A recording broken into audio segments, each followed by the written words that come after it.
الحمد للہ رب العالمین والصلاة والسلام علی محمد الامین اعوذ باللہ من الشیطان الرجیم بسم اللہ الرحمن الرحیم۔ خواتین و حضرات،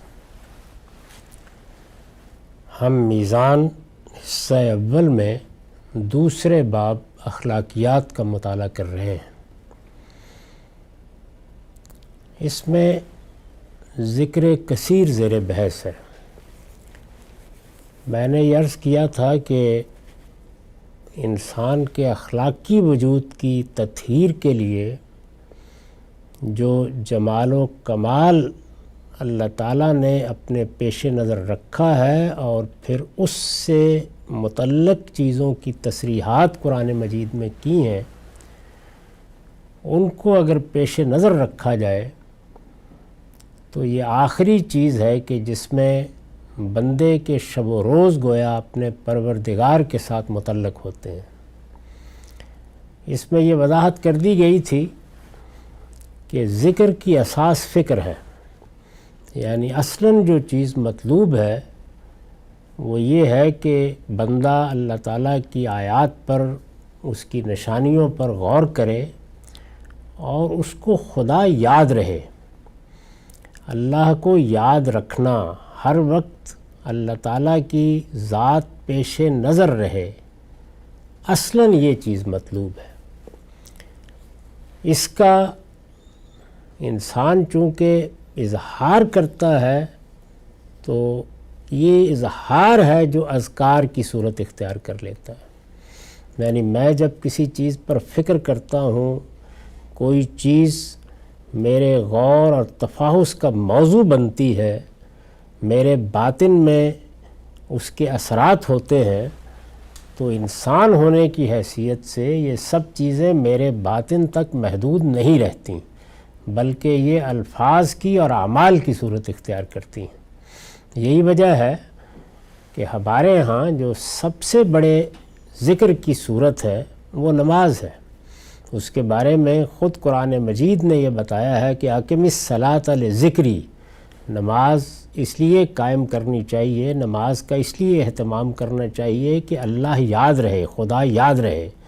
تو اللہ تعالیٰ کی، اس کائنات کے خالق کی یاد کو قائم رکھنے کے لیے شب و روز میں 5 وقت یہ نماز لازم کی گئی ہے۔ اس میں بھی اگر آپ دیکھیں تو دونوں چیزوں کا حسین امتزاج ہے، یعنی کچھ اعمال ہیں جیسے قیام ہے، جیسے رکوع ہے، جیسے سجود ہے، اور پھر کچھ اذکار ہیں۔ تو اذکار در حقیقت اظہار کا ایک اسلوب ہے، یعنی اصل تو باطن ہے، باطن میں خشوع ہوگا، باطن میں تعلق ہوگا، باطن میں اللہ کی سچی معرفت ہوگی، باطن میں اسلام کی حقیقت ہوگی، باطن میں ایمان کی حلاوت ہوگی، اور وہ جو باطنی احساسات پیدا کرے گی، اصل یاد وہ ہے، اصل ذکر وہ ہے۔ اسی کو میں نے عرض کیا کہ فکر سے تعبیر کیا جاتا ہے۔ تو فکر بنیاد ہے، فکر باطن ہے، اور اس کا ظہور کن صورتوں میں ہوتا ہے؟ یا اعمال میں ہوگا یا الفاظ کی صورت میں، جس کو ہم ذکر کہتے ہیں، ہوگا۔ تو یہ ذکر کثیر کی بحث ہے۔ اس کی حقیقت کیا ہے، اس پر ہم گفتگو کر چکے۔ اس کی بنیاد کیا ہے، وہ بھی اس سے پہلے واضح ہو چکا۔ اس میں اور صوفیانہ تعبیر میں کیا فرق واقع ہوتا ہے، اس پر بھی ہم ابتدا میں گفتگو کر چکے ہیں۔ میں ان اذکار کی وضاحت کر رہا تھا کہ آخر میں آ کر ان اذکار کا میں نے بحث ایک مطالعہ سامنے رکھ دیا تھا، یعنی پڑھ دیے تھے۔ ان کی شرح و وضاحت میں مزید کچھ باتیں ہیں جو بیان کرنے کی ضرورت ہے، اور وہ اس لیے ہے کہ یہ اذکار رسالت مآب صلی اللہ علیہ وسلم کی زبان فیض ترجمان سے ادا ہوئے۔ یہ رسول اللہ صلی اللہ علیہ وسلم کی دعائیں ہیں، اور جس طرح کہ کئی مرتبہ واضح کیا گیا کہ ایک چیز ہے دین کی ہدایت، یعنی اللہ تعالیٰ نے ہمیں کن چیزوں پر ایمان لانے کے لیے کہا ہے، ہمارے لیے کیا اخلاقی حدود متعین کیے ہیں، ہمیں کن کن چیزوں کا پابند کیا ہے، ہمارے لیے اوامر کیا ہیں، ہمارے لیے نواہی کیا ہیں، یہ دین کے محتویات ہیں، دین کا کانٹینٹ ہے۔ اور ایک دوسری چیز یہ ہے کہ وہ ہستی جس کو اللہ تعالیٰ نے زمین پر اپنے دین کا نمائندہ بنا کر بھیجا، جس کو یہ حیثیت دی کہ دین کے تنہا ماخذ کی حیثیت سے ہم ہر موقع پر اسی کی طرف رجوع کریں، اس ہستی کی ذات میں، اس کے معمولات میں، اس کے شب و روز میں دین کس طرح سے سامنے آیا۔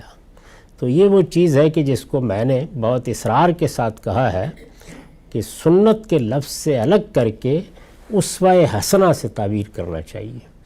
یعنی سنت تو دین کے مستقل بذات احکام کے لیے صحیح تعبیر ہے۔ اللہ تعالیٰ نے کچھ احکام سنت کے ذریعے سے جاری کرائے اور کچھ کی وضاحت یا تائید یا تعین قرآن مجید کے ذریعے سے کی۔ تو وہ دین کے محتویات ہیں، پورا دین ہے، اور پورے دین کو ان دونوں صورتوں ہی میں بیان کیا گیا ہے۔ ان میں کوئی دوسری چیز نہ اضافہ کر سکتی ہے نہ کمی کر سکتی ہے۔ اس دین پر عمل کے لیے رسالت مآب صلی اللہ علیہ وسلم کی سیرت میں کیا چیزیں ظاہر ہوئیں؟ یعنی آپ نے جب اللہ تعالیٰ کے ساتھ تعلق کا اظہار کیا، آپ نے جب اللہ تعالیٰ کا ذکر کیا، آپ نے جب اللہ تعالیٰ سے دعا و مناجات کی، یہ سب دین کے اندر چیزیں موجود تھیں، لیکن جب آپ نے یہ سب کیا تو اس کی کیا صورت بنی، کیا چیز ہمارے سامنے آئی؟ تو یہ وہ چیز ہے کہ جس کو میں یہ کہتا ہوں کہ اگر یہ علم سے متعلق ہو تو یہ تفہیم و تبین ہوتی ہے، یعنی دین کی کسی بات کی اللہ کے پیغمبر نے وضاحت کر دی ہے، کسی چیز کو سمجھا دیا ہے، کسی چیز کے مضمرات کو کھول دیا ہے، کسی چیز کے اجتہادی اطلاقات کو واضح کر دیا ہے، تو یہ تفہیم و تبین ہے۔ اور ایک یہ کہ عمل کر کے دکھایا ہے، یعنی ایک نمونہ ہمارے سامنے آیا ہے۔ اگر وضو کے لیے دین میں ایک ہدایت کی گئی تھی تو پیغمبر نے وضو کر کے کس طرح دکھایا، اسی طرح اگر غسل کے لیے کوئی احکام دیے گئے تھے تو پیغمبر کی ذات میں ان کا ظہور کیسے ہوا۔ تو یہاں یہ چیز زیر بحث ہے کہ اللہ کا ذکر، اللہ کی یاد، اللہ سے دعا، اللہ سے مناجات، یہ تو دین کے محتویات میں موجود ہے ایک حکم کے طور پر۔ قرآن مجید میں اس کا ذکر ہوا ہے، سنت میں بھی ظاہر ہے کہ نماز اسی اصول پر جاری کی گئی ہے، حج و عمرہ سے بڑھ کر کیا ذکر ہو سکتا ہے۔ اسی طرح سے اللہ تعالیٰ کے ساتھ تعلق کے لیے عبادات مشروع کی گئی ہیں، سب کی سب انہی حقائق کی یاد دہانی کراتی ہے۔ یہاں تک کہ جب ہم مال خرچ کرتے ہیں تو یہ گویا جان کی نظر ہے، جب قربانی کرتے ہیں تو یہ بھی گویا ایک طرح سے خدا کے حضور میں نظر پیش کرنا ہے۔ تو یہ سب چیزیں دین کے اپنے کانٹینٹ میں یا اس کے محتویات میں ہیں، لیکن رسالت مآب صلی اللہ علیہ وسلم کی ذات میں ان کا ظہور کیسے ہوتا ہے۔ تو اس وجہ سے یہ تینوں جو تعبیریں ہیں یا اصطلاحات ہیں، ان کو بالکل الگ الگ رکھنا چاہیے، کیونکہ ان میں اصل اور فرع کا تعلق ہے، اور اگر ان کے لیے کوئی ایک ہی لفظ اختیار کر لیا جائے تو ان کی صحیح تعین نہیں ہوتی۔ مستقل بذات احکام جو اللہ تعالیٰ کے پیغمبر ہی سے ملے ہیں اور قرآن یا ان کا ذکر کرتا ہے یا ان کی تاکید کرتا ہے یا ان کی کوئی وضاحت کرتا ہے، وہ سب سنت ہے۔ وہ چیزیں کہ جو رسالت مآب صلی اللہ علیہ وسلم نے قرآن سے متعلق یا اس سنت سے متعلق سمجھانے کے لیے کہی ہیں یا بتائی ہیں، وہ تفہیم و تبین ہے۔ اور وہ چیزیں کہ جو آپ کے عمل میں ظاہر ہوئیں، آپ کی زبان پر دعا بن گئیں، اللہ کا ذکر بن گئیں، یا آپ نماز کے لیے کھڑے ہوئے تو کس طرح کھڑے ہوئے، کس اہتمام سے اللہ تعالیٰ کی عبادت کی، یہ اسوہ حسنہ ہے۔ تو ان کو بالکل الگ الگ رکھنا چاہیے۔ تو یہاں اصل میں ہم دین میں جو جمال و کمال کی چیزیں ہیں ان کا مطالعہ کر رہے ہیں۔ اس میں رسالت مآب صلی اللہ علیہ وسلم کی زبان فیض ترجمان سے جو دعائیں نکلی ہیں یا جو اذکار آپ کی زبان پر جاری ہوئے ہیں، وہ ہیں جن کو دیکھا جا رہا ہے۔ یعنی اس میں پیغمبر صلی اللہ علیہ وسلم کا اسوہ کیا ہے، آپ کی ذات میں ان چیزوں کا ظہور کیسے ہوا، وہ بہترین نمونہ کیا ہے ہمارے سامنے۔ تو اس میں جو دعائیں میں نے نقل کی ہیں یا اذکار نقل کیے ہیں، ان میں سے 9 اذکار یا دعاؤں پر تفصیلی گفتگو ہو گئی تھی۔ اس کے بعد کی چیزیں پڑھ دی تھیں، لیکن ان کے مضمرات کی وضاحت کی ضرورت ہے۔ تو اس میں جو 10ویں دعا ہے وہ یہ ہے کہ اللہم رب السماوات والارض ورب کل شیء، اے اللہ زمین و آسمان کے پروردگار اور ہر چیز کے پروردگار۔ یہ جو رسالت مآب صلی اللہ علیہ وسلم اللہ تعالیٰ کا ذکر کرتے ہیں تو اللہ کی سچی معرفت کے لیے بہترین الفاظ ہیں جو آپ کی زبان پر جاری ہوتے ہیں۔ یعنی انسان جس وقت اس کائنات کا مطالعہ کرتا ہے تو سب سے بڑھ کر اللہ تعالیٰ کی جس صفت کا ظہور دیکھتا ہے وہ ربوبیت کی صفت ہے۔ یعنی وہ صرف بنا کے فارغ نہیں ہو گیا، اس نے کچھ ڈھیر ہمارے سامنے نہیں ڈال دیے، بلکہ وہ کس طرح پالتا ہے، نشو و نما دیتا ہے، اسباب فراہم کرتا ہے، اتمام تک پہنچاتا ہے، ضرورتیں پوری کرتا ہے، اندر داعیات رکھتا ہے تو ان کا جواب کیسے دیتا ہے۔ تو یہ وہ مالک ہے کہ جس کی ربوبیت کا ظہور ہوتا ہے۔ تو عام طور پر اسی سے رسول اللہ صلی اللہ علیہ وسلم اللہ تعالیٰ کو یاد کرتے ہیں۔ اے اللہ زمین و آسمان کے پروردگار اور ہر چیز کے پروردگار۔ اس کے بعد فرمایا فالق الحب والنوا، دانے اور گٹھلی کو پھاڑنے والے۔ یعنی اگر آپ غور کر کے دیکھیں تو یہ جو تعبیر ہے یہ ایک پوری تصویر ہمارے سامنے لاتی ہے کہ اس کائنات کا خالق بظاہر بالکل بے جان نظر آنے والے مادے سے اپنے کن کن تصرفات کا ظہور کرتا ہے۔ یعنی یہ دانے اور گٹھلی کو پھاڑنے والا ایک بالکل بے معنی سی چیز ہوتی ہے۔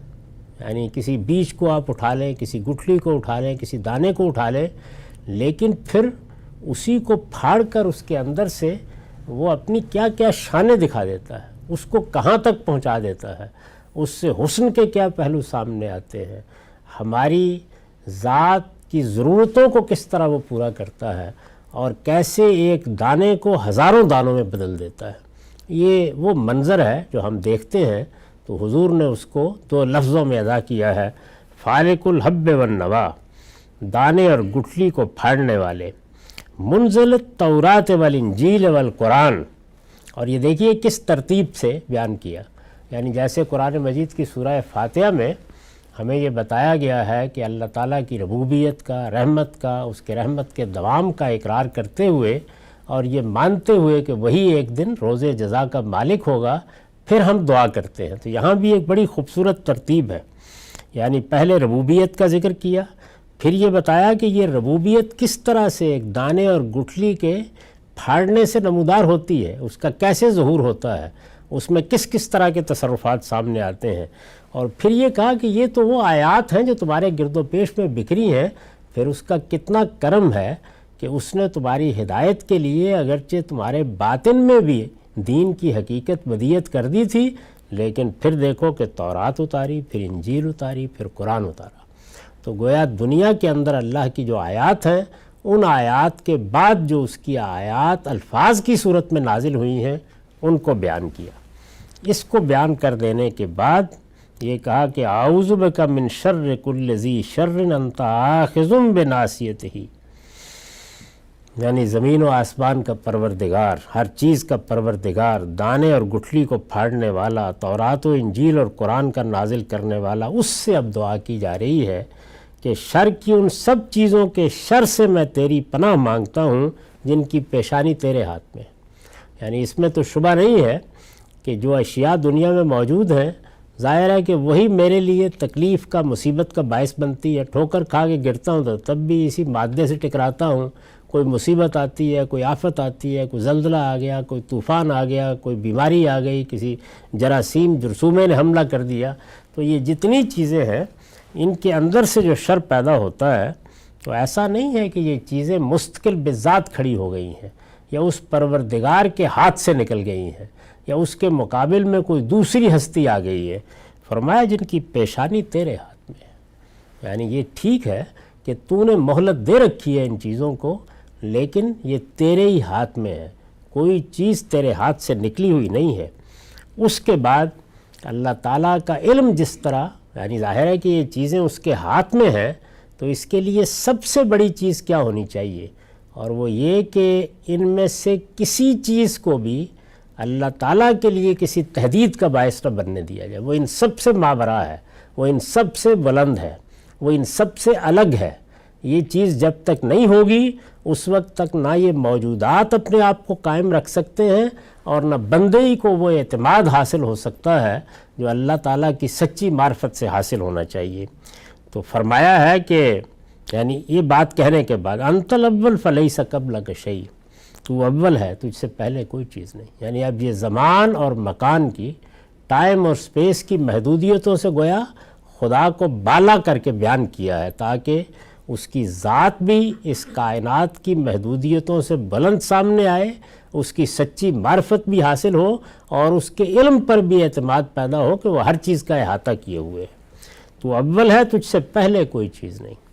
اور فرمایا کہ وَأَنْتَ الْآخِرُ فَلَيْسَ بَعْدَكَ شَيْءٌ، اور تو آخر ہے، تیرے بعد کوئی چیز نہیں۔ یہ گویا زمان سے ماورا ہونے کو بیان کر دیا۔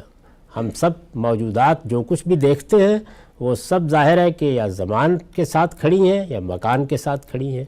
تو اللہ تعالیٰ کے بارے میں پہلے اس چیز کی نفی کی، اس کے بعد کہا وَأَنْتَ الظَّاهِرُ فَلَيْسَ فَوْقَكَ شَيْءٌ، تو ظاہر ہے، تیرے اوپر کوئی چیز نہیں۔ یعنی اب یہ مکان ہے نا، جس وقت ہم کسی چیز کا تصور کرتے ہیں تو ظاہر ہے اس کی جہتیں متعین ہو جاتی ہیں، کوئی چیز اس کے اوپر ہے، کوئی نیچے ہے، کوئی دائیں ہے، کوئی بائیں ہے۔ تو یہ بیان کیا تو ظاہر ہے، تیرے اوپر کوئی چیز نہیں، اور تو باطن ہے، تیرے نیچے کوئی چیز نہیں۔ یعنی تو مکان سے بھی بالا تر ہے اور زمان سے بھی بالا تر ہے۔ ظاہر ہے کہ یہ سب چیزیں جب بیان ہو گئیں تو اس کا مطلب یہ ہے کہ ایک ایسی ہستی کی معرفت حاصل ہوئی جو پروردگار بھی ہے، جو پالتا بھی ہے، جو نگرانی بھی کرتا ہے، جس کی نعمتیں بھی احاطہ کیے ہوئے ہیں، جو زمان و مکان کی محدودیت سے بالا تر ہے، جس کا علم ہر چیز کو محیط ہے۔ اب یہ فرمایا کہ تو کیا کر، فرمایا کہ اقض عنی الدین واغننی من الفقر، تو میرے قرض ادا فرما اور میری محتاجی کو دور کر کے مجھے غنی کر دے۔ یعنی ایک بندہ عاجز اپنے پروردگار سے کہتا ہے کہ میرے وجود کے لیے ہر چیز تو نے فراہم کی ہے، اب اگر میں اپنی کسی کوتاہی کی وجہ سے یا حالات کی کسی ستم ظریفی کی وجہ سے ایسی تنگ دستی میں آ گیا ہوں کہ مجھے دوسروں کے سامنے ہاتھ پھیلانا پڑا ہے یا اپنی کوئی ضرورت دوسروں سے پوری کرنی پڑی ہے، تو ہی کفیل ہو جا، سب کچھ تیرے ہاتھ میں ہے اور مجھے اس سے آزاد کر دے۔ تو اس سے یہ بھی اندازہ ہوتا ہے کہ بندے کی اگرچہ عاجزی کا اظہار ہے یہ، لیکن اللہ کی اس سے پناہ مانگنی چاہیے کہ کبھی انسان کو دوسروں کے سامنے ہاتھ پھیلانا پڑے یا قرض لینے پڑے یا کسی موقع کے اوپر اس پہ ایسی صورتحال پیدا ہو جائے جس کو یہاں بیان کیا ہے فقر سے۔ یہ جو صوفیانہ قسم کی باتیں بعض لوگ بیان کرتے ہیں وہ بالکل بے معنی ہے۔ یہ دیکھیے اللہ کے پیغمبر کی یہ دعا ہے، اور یہ دعا کہاں نقل ہوئی ہے، ابو داؤد میں نقل ہوئی ہے، اس کا حوالہ نیچے بیان کر دیا ہے۔ اور روایت کے لحاظ سے میں پہلے عرض کر چکا ہوں کہ صرف ان دعاؤں اذکار کا میں نے انتخاب کیا ہے جو صحت کے معیار پر پوری اترتی ہیں، اور اس میں اللہ کا پیغمبر کس چیز سے اللہ کی مدد مانگ رہا ہے؟ قرض سے نجات کے لیے اور غنا کے لیے اور فقر سے نجات کے لیے۔ تو یہ ہمارے سامنے پیغمبر کا اسوہ ہے۔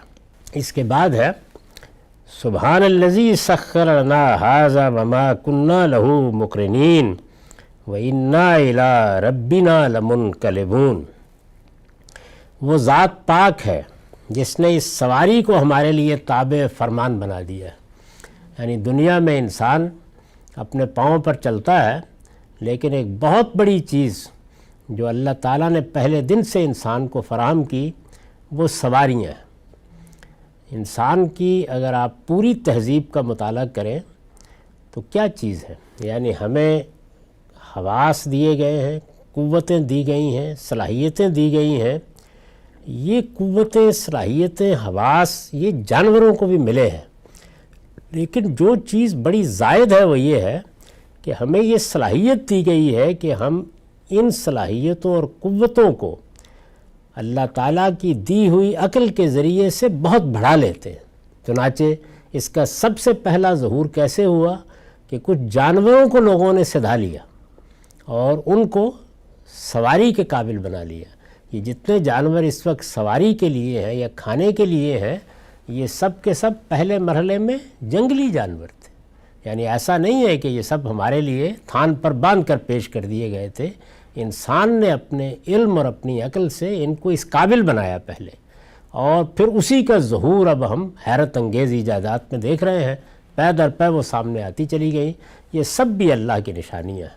میں جب قرآن مجید کو پڑھتا ہوں اور یہ دیکھتا ہوں کہ اس میں اللہ تعالیٰ کہتے ہیں کہ یہ پہاڑ میری نشانی ہے، دریا میری نشانی ہے، سمندر میری نشانی ہے، پھول میری نشانی ہے، یہ جو کچھ تمہیں نعمتیں ملتی ہیں، اس ساتھ کہتے ہیں یہ کشتی بھی میری نشانی ہے۔ ظاہر ہے کشتی تو انسان نے بنائی ہے نا، تو اس کا مطلب کیا ہے؟ مطلب یہ ہے کہ میں نے تمہارے اندر وہ چیز رکھی تھی جس کا ظہور ہو گیا ہے، اور یہ بھی در حقیقت میری ہی نشانی ہے، میری ہی قدرت کا کرشمہ ہے جس کو تم دیکھ رہے ہو۔ تو یہاں پر یہ دیکھیے کہ جب سواری پر قدم رکھتے ہیں تو رسول اللہ صلی اللہ علیہ وسلم کی زبان سے کیا الفاظ نکلے ہیں؟ وہ ذات پاک ہے جس نے اس سواری کو ہمارے لیے تابع فرمان بنا دیا۔ یعنی انسان کا معاملہ تو یہ ہے کہ وہ اپنی ایجادات اور اپنے کمالات کو اپنا استحقاق سمجھ کے یہ خیال کرتا ہے کہ یہ سب میرا کمال ہے، لیکن یہ سکھایا ہمیں کہ یہ بھی اصل میں اللہ کی معرفت کا ذریعہ بن جاتی ہیں جبکہ انسان حقیقت پر غور کرے، یہ دیکھے کیا چیز ہے۔ اس سواری کو ہمارے لیے تابع فرمان بنا دیا ہے، اور اس کے بعد اس کی وضاحت کی ہے کہ وَمَا كُنَّا لَهُ مُقْرِنِينَ وَإِنَّا إِلَىٰ رَبِّنَا لَمُنْقَلِبُونَ، اور نہ ہم اس پر غلبہ حاصل نہیں کر سکتے تھے، اور حقیقت یہ ہے کہ ہم اپنے ربی کی طرف لوٹنے والے ہیں۔ یعنی ہمارے لیے ممکن نہیں تھا، یہ اسی کی دی ہوئی صلاحیت ہے۔ یعنی کون سا جانور ہے کہ جو دوسرے جانور کو سدھانے میں کامیاب ہوا ہے آج تک اپنا سفر طے کرنے کے لیے؟ یہ انسان ہی کے اندر صلاحیت اللہ نے رکھی۔ تو یہ فرمایا کہ ورنہ ہم اس پر غلبہ حاصل نہیں کر سکتے تھے، اور حقیقت یہ ہے کہ ہم اپنے ربی کی طرف لوٹنے والے ہیں۔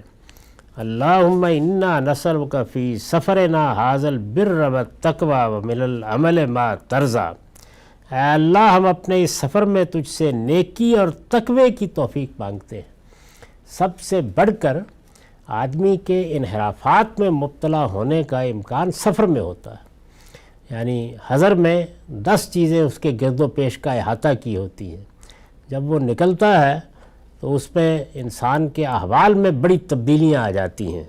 تو آپ نے دعا کی ہے کہ یہ جو حضر میں ہمارے اندر نیکی ہے، جو کچھ ہم اللہ کا خوف رکھتے ہیں، جو خدا ترسی ہمیں ودیت ہوئی ہے، پروردگار اس کی توفیق مانگتے ہیں، اور ایسے عمل کی توفیق مانگتے ہیں جو تجھے راضی کر دے۔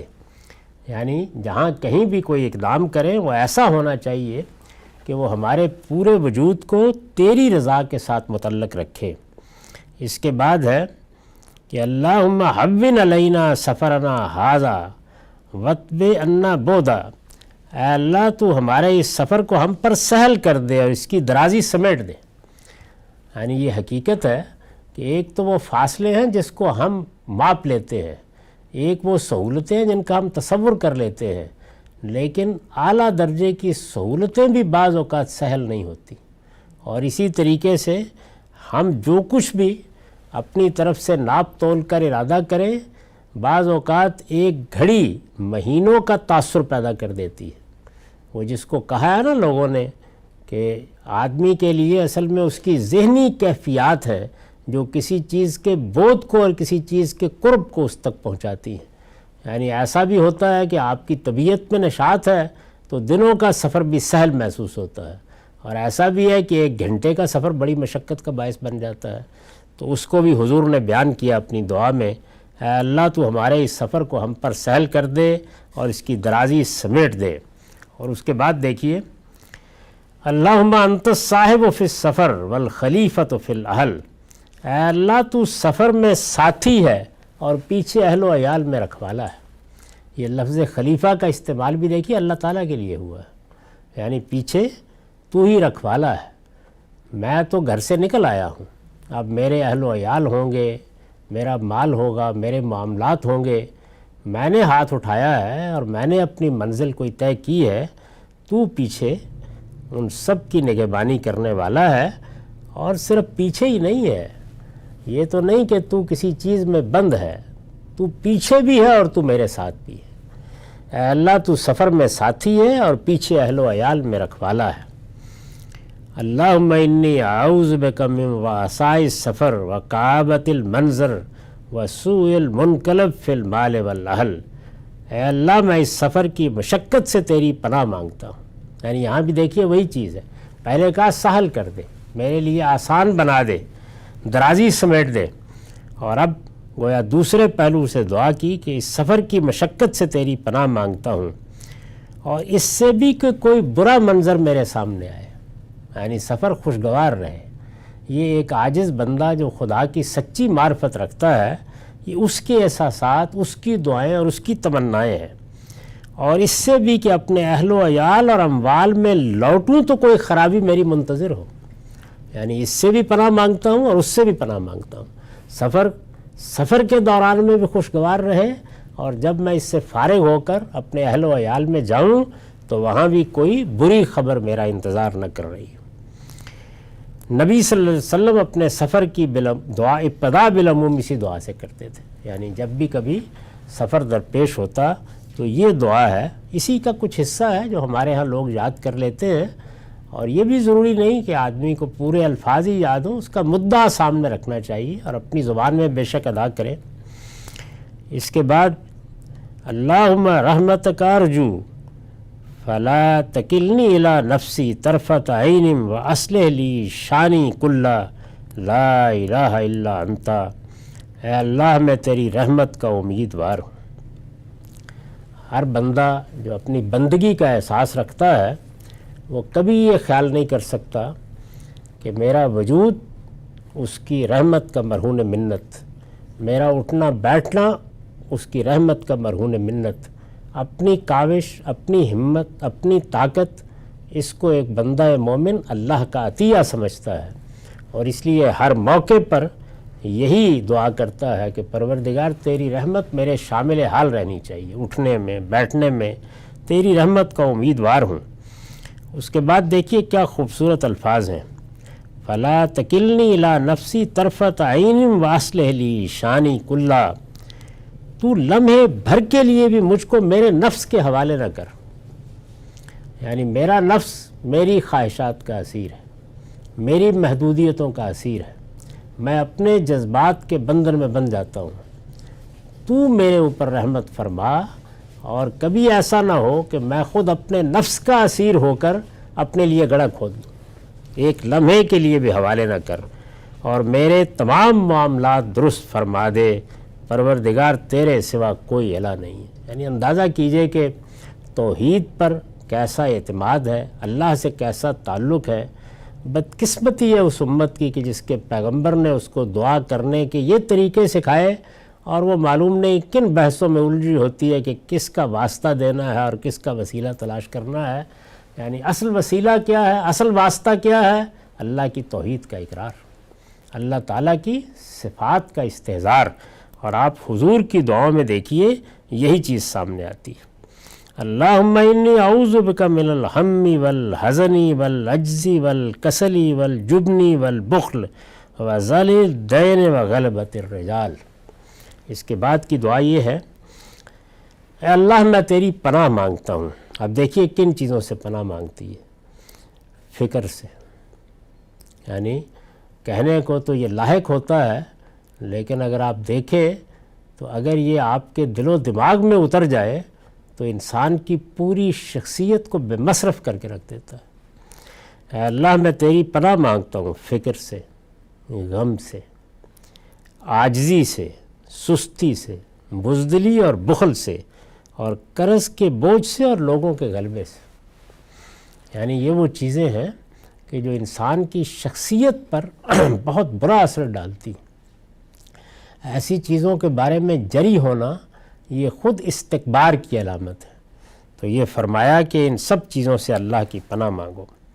اسی مضمون کو آگے دعا میں ادا کیا ہے، اللہم انی اعوذ بک من الکسل والحرم والمغرم والمعصم، اللہم انی اعوذ بک من عذاب النار وفتنة النار وفتنة القبر وعذاب القبر وشر فتنة الغنا وشر فتنة الفقر ومن شر فتنة المسیح الدجال، اللہم اغسل خطایا بماء الثلج والبرد ونکی قلبی من الخطایا کما ینقی الثوب الابیض من الدنس وباعد بینی و بین خطایا کما باعدت بین المشرق والمغرب۔ مضمون کبھی بیش وہی ہے، لیکن اس کو اٹھایا ہے اور بالکل منتہا تک پہنچا دیا ہے۔ اے اللہ میں سستی سے یا پناہ مانگی، سستی سے، بڑھاپے سے، اس لیے کہ بڑھاپا اپنی ذات میں بیماری بن جاتا ہے۔ انسان ضعف میں مبتلا ہوتا ہے تو ہزار مصیبتوں کو اپنے لیے خرید لیتا ہے۔ اے اللہ میں سستی سے، بڑھاپے سے اور تاوان اور گناہ سے تیری پناہ مانگتا ہوں، یعنی کوئی چٹی پڑ جائے، اور یہ دونوں پہلوؤں سے، یعنی انسان اس کے نیچے بھی دب جاتا ہے اور گناہ کے نیچے بھی۔ گناہ خود آپ کے اخلاقی وجود پر پڑنے والی چٹی اور تاوان ہے، دونوں کو اکٹھا کر دیا۔ اے اللہ میں پناہ مانگتا ہوں آگ کے عذاب سے، آگ کی آزمائش سے، قبر کی آزمائش سے، قبر کے عذاب سے، دولت کی آزمائش کے شر سے۔ یعنی دولت ملتی ہے، ویسے اللہ کی نعمت ہے، لیکن یہی نعمت اگر آدمی کا رویہ صحیح نہ ہو تو اس کے لیے سراسر شر بن جاتی ہے۔ فقر کی آزمائش کے شر سے، اس پر پیچھے بھی بات ہو چکی ہے اور یہ بتایا جا چکا ہے کہ اللہ کے پیغمبر نے کبھی یہ پسند نہیں کیا کہ آدمی کے اوپر فقر طاری ہو جائے۔ اختیاری طور پر آدمی کیا رویہ اختیار کرتا ہے، اس کا تعلق حالات سے ہے۔ اللہ سے ہمیشہ غنا کی، اللہ تعالیٰ کی نعمتوں کی دعا کرنی چاہیے۔ اور مسیح دجال کی آزمائش کے شر سے، یہ اس کا موقع نہیں ہے، یہ مضمون اپنے مقام پر آ چکا ہے اور ہم علامات قیامت میں اس کو سمجھ چکے ہیں۔ بہرحال یہ ایک فتنہ ہے جس کی اللہ کے پیغمبروں نے خبر دی ہے، اس سے بھی حضور نے پناہ مانگی۔ اے اللہ تو میرے گناہوں کو برف اور اولوں کے پانی سے دھو دے، اور میرے دل کو گناہوں سے پاک کر دے جس طرح سفید کپڑا میل سے پاک کیا جاتا ہے، اور میرے اور میری خطاؤں کے بیچ میں ایسی دوری پیدا کر دے جیسی دوری تو نے مشرق اور مغرب میں پیدا کر رکھی ہے۔ یعنی یہ دیکھیے کہ کس طریقے سے آپ، یعنی اللہ کا آخری پیغمبر، وہ ہستی کہ جس کو اس دنیا میں بشارتیں دی گئیں، جس کا انتخاب اللہ تعالیٰ نے کیا، وہ گناہوں سے پناہ مانگ رہا ہے، وہ گناہوں کو برف اور اولوں سے کے پانی سے دھونے کی درخواست کر رہا ہے۔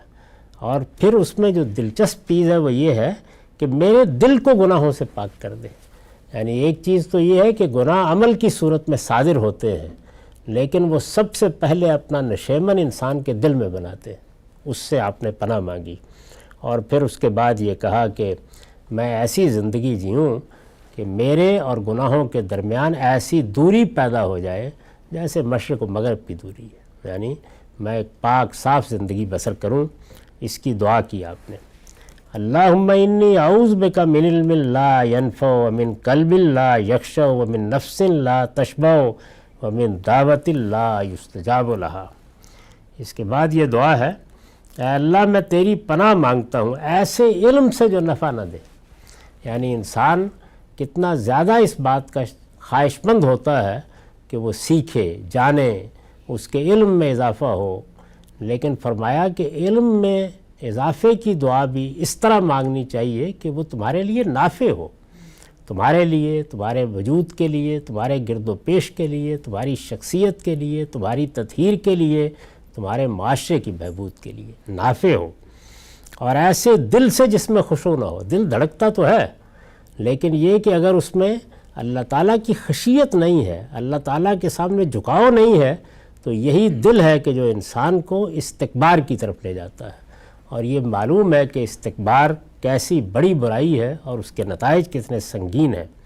وَمِن نَفْسٍ لَا تَشْبَعُ، اور ایسے نفس سے جو سیر نہ ہو، یعنی قناعت نہیں ہے۔ آدمی کی حالت وہی ہے کہ جو اونٹ کو پیاس لگی ہوتی ہے، یعنی وہ اس کو دولت ملتی ہے، اس کو اقتدار ملتا ہے، اس کو نعمتیں ملتی ہیں، لیکن وہ سیر نہیں ہوتا۔ اس کا یہ مطلب نہیں ہوتا کہ آپ جدوجہد نہ کریں، یعنی ہر مرحلے پر اللہ کا شکر ادا کریں، جو ملے اس پر قناعت کر کے آگے بڑھیں، لیکن وہ ایسے نہیں ہونا چاہیے کہ جیسے کسی آدمی کو ہوس نے اپنا اسیر بنا لیا ہے۔ وہ جدوجہد بھی بڑے پاکیزہ کردار کے ساتھ ہو۔ وَمِن دعوت لا یستجاب لہا، اور ایسی دعا سے جو قبول نہ ہو، یعنی اس سے بھی پناہ مانگی۔ اس کا مطلب کیا ہے؟ اس کا مطلب یہ ہے کہ بعض اوقات انسان ایسا راندہ ہو جاتا ہے کہ اس کی دعائیں بھی اسی زمین پر رہ جاتی ہیں، لیکن اگر اللہ کی سچی معرفت اور سچی محبت ہو، جس کی تعلیم ان دعاؤں میں خدا کے پیغمبر نے دی ہے، تو اس کا نتیجہ پھر یہ نکلتا ہے اور لازماً نکلتا ہے کہ دعائیں مستجاب ہوتی ہیں۔ یہ تو نہیں کہ ہر دعا، ظاہر ہے کہ ہم بعض اوقات اپنے حدود سے تجاوز کر کے دعا مانگتے ہیں، اپنے لیے کوئی غلط چیز طلب کر بیٹھے ہیں، اللہ تعالیٰ کی حکمت کے منافی کو مطالبہ کر دیتے ہیں تو وہ ان کو مؤخر بھی کرتا ہے، لیکن بالعموم بندے کو یہ سعادت حاصل ہوتی ہے کہ پھر ہاتھ بعد میں اٹھتے ہیں، اللہ تعالیٰ قبولیت کی بشارت پہلے دیتا ہے۔ اللہم اغفر لی خطیئتی و جہلی و اسرافی فی امری وما انت عالم بہی منی، اللہم اغفر لی جدی و حزلی و خطی و عمدی و کل ذالک عندی، اللہم اغفر لی ما قدمت و ما اخرت و ما اسررت و ما اعلنت وما انت عالم بہی منی، انت المقدم و انت المؤخر و انت علی کل شیء قدیر۔ اے اللہ تو میری خطا اور نادانی اور معاملات میں میری زیادتی کو معاف فرما دے۔ یہ ذہن میں رکھیے کہ یہ میری آپ کی دعائیں نہیں ہیں، ہم تو خطا کار بندے ہیں، یہ اللہ کا پیغمبر ہے، عاجزی کے کس مقام پر کھڑا ہے۔ اے اللہ تو میری خطا اور نادانی اور معاملات میں میری زیادتی کو معاف کر دے، اور ان سب چیزوں کی بھی جنہیں تو مجھ سے زیادہ جانتا ہے۔ یعنی ایسا بھی ہوتا ہے کہ آدمی کو احساس اور شعور نہیں ہوتا کہ وہ کیا کر رہا ہے۔ اے اللہ میں نے جو کچھ سوچ سمجھ کر کیا ہے اور جو کچھ ہنسی مذاق میں کیا ہے اور جو دانستہ کیا ہے اور جو کچھ نادانستہ کیا ہے، سب معاف فرما دے۔ یعنی یہ اپنے عجز کا بیان ہے۔ ہر آدمی جس وقت کوئی کام کرتا ہے تو ایسا نہیں ہوتا کہ وہ دانستہ نادانستہ کی اس تفریق سے بالاتر ہو جاتا ہے۔ کتنی غلطیاں ہیں جو ہمیں احساس بھی نہیں ہوتا اور ہم سے ہوتی ہیں۔ فرمایا سب معاف فرما دے، یہ سب میری طرف سے، یعنی آگے کیا کہا، یہ سب میری طرف سے ہے۔ اے اللہ تو بخش دے جو کچھ میں نے آگے بھیجا ہے اور جو کچھ پیچھے چھوڑا ہے اور جو کچھ چھپایا اور جو کچھ علانیہ کیا ہے، اور وہ بھی جسے تو مجھ سے زیادہ جانتا ہے۔ تو ہی آگے کرنے والا اور تو ہی پیچھے کرنے والا ہے، اور تو ہر چیز پر قدرت رکھتا ہے۔ یعنی یہ سب کچھ جو کچھ بھی یہاں ہوگا تیری عنایت، تیرے کرم سے ہوگا۔ اس کے بعد چھوٹی چھوٹی کچھ دعائیں ہیں۔ اللہم انی اسألک الہدی والتقی والعفاف والغنی، اے اللہ میں تجھ سے ہدایت اور تقوی اور نفس کی پاکیزگی اور استغنا کا سوال کرتا ہوں۔ وہی مضامین ہیں جو پیچھے تفصیل سے بیان ہو چکے ہیں، ان کو ایک ایک لفظ میں سمیٹ دیا ہے۔ ہدایت ہماری سب سے بڑی ضرورت ہے۔ تقوی انسان کی زندگی کا حسن ہے۔ اگر وہ اپنے آپ کو ڈسپلن نہیں کرتا علم و عقل کی روشنی میں اور اللہ کی ہدایت کی روشنی میں، تو ظاہر ہے کہ پھر اس میں اور جانور میں کوئی فرق نہیں۔ نفس کی پاکیزگی یہی پورے دین کا مقصود ہے۔ اور استغنا کا سوال کرتا ہوں، وہی قناعت جس کا پہلے ذکر آ چکا ہے، یعنی ایسا نفس ملے کہ جو چیزوں میں اللہ کا شکر ادا کرے، نہ کہ اس کے اندر ایک بیماری سی بن جائے کہ اس نے اپنی ہوسی کا اپنے آپ کو اسیر بنانا ہے۔ اللہم اغفر لی ورحمنی وہدنی وعافنی ورزقنی، اے اللہ تو مجھے بخش دے، مجھ پر رحم فرما، مجھے ہدایت دے، عافیت دے اور رزق عطا فرما۔ یہ تو وہ دعا ہے کہ جو ہر وقت زبان پر رہنی چاہیے۔ اس میں وہ سب چیزیں مانگ لی گئی ہیں، رحمت بھی مانگی ہے، بخشش بھی مانگی ہے، ہدایت بھی مانگی ہے، عافیت بھی مانگی ہے، اور رزق بھی۔ اور رزق بڑی جامع تعبیر ہے، اصل میں ہر پہلو سے اللہ کی عنایت کو یہ اپنے اندر سمیٹ لیتا ہے۔ اللہم آتنا فی الدنیا حسنۃ وفی الآخرۃ حسنہ وقنا عذاب النار، اے اللہ ہمیں دنیا میں بھی بھلائی عطا فرما اور آخرت میں بھی، اور ہمیں آگ کے عذاب سے بچا لے۔ رسالت مآب صلی اللہ علیہ وسلم نے اپنے بارے میں فرمایا ہے کہ مجھے جوامع الکلم عطا ہوئے ہیں۔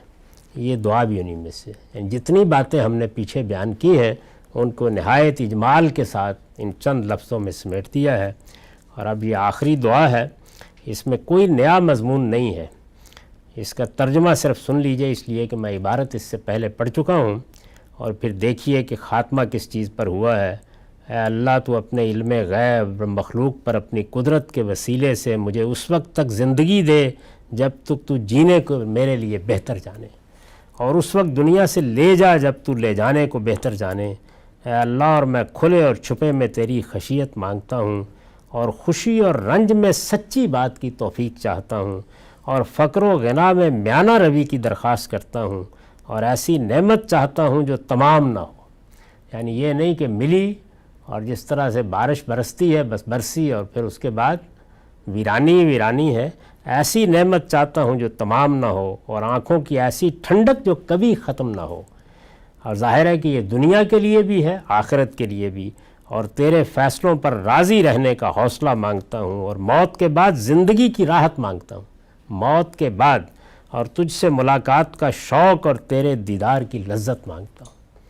یعنی آخرت میں جو سب سے بڑی چیز انسان اپنے لیے چاہ سکتا ہے وہ یہی ہے، اس طرح کہ نہ تکلیف دینے والی سختی میں رہوں اور نہ گمراہ کر دینے والے فتنوں میں. یعنی یہ دعا ہے جو ایک عاجز بندے نے اپنے پروردگار سے مانگی ہے، اے اللہ تو ہمیں ایمان کی زینت عطا فرما اور ایسا بنا دے کہ خود بھی ہدایت پر رہے اور دوسروں کو بھی ہدایت دے. تو یہ رسالت مآب صلی اللہ علیہ وسلم کی دعائیں ہیں، اذکار ہیں، انہی پر اس باب کا خاتمہ ہو جاتا ہے. اقول قولی ھذا واستغفر اللہ لی ولکم ولسائر المسلمین.